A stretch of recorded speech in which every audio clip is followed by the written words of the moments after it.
சென்னை எழிலகம் அருகே பழைய ஓய்வூதிய திட்டத்தை அமல்படுத்தல் உள்ளிட்ட கோரிக்கைகளை வலியுறுத்தி ஜாக்டோ ஜியோ அமைப்பினர் ஒருநாள் வேலைநிறுத்த போராட்டத்தில் ஈடுபட்டு வருகின்றனர். இது குறித்தான கூடுதல் விவரங்களோடு எமது செய்தியாளர் லாவண்யா இணைப்பில் இருக்கிறார். வணக்கம் லாவண்யா. ஜாக்டோ ஜியோ அமைப்பினர் என்னென்ன கோரிக்கைகளை முன்வைத்து இந்த போராட்டத்தில் ஈடுபட்டு வருகின்றனர்? இது தொடர்பான கூடுதல் தகவல்களை பதிவு செய்யுங்கள். வணக்கம் வினோத்.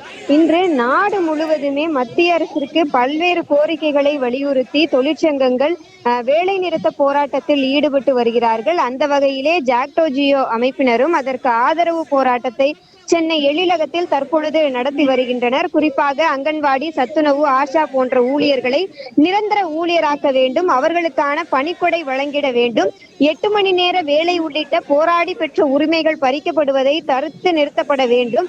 அதே போல 5 ஆண்டுகளுக்கு ஒரு முறை விலை குறியீட்டுடன் வழக்கமான திருத்தத்துடனும் குறைந்தபட்ச ஊதியமாக ரூபாய் 26,000 உறுதிப்படுத்த வேண்டும். தொகுப்பூதியம், மதுப்பூதியம், அவுட் சோர்சிங், கான்ட்ராக்ட் பணி நியமனங்களை நிரந்தரப்படுத்தப்பட வேண்டும். அதே போல காப்பீட்டு துறையில் 100% FDI நிறுத்தப்பட வேண்டும்.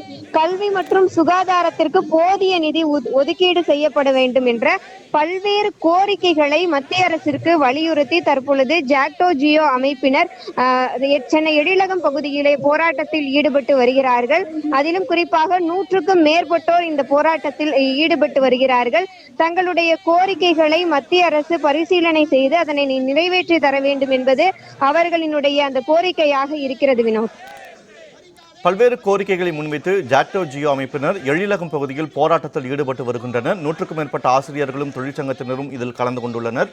கூடுதல் தகவல்களை வழங்கியமைக்கு நன்றி லாவண்யா.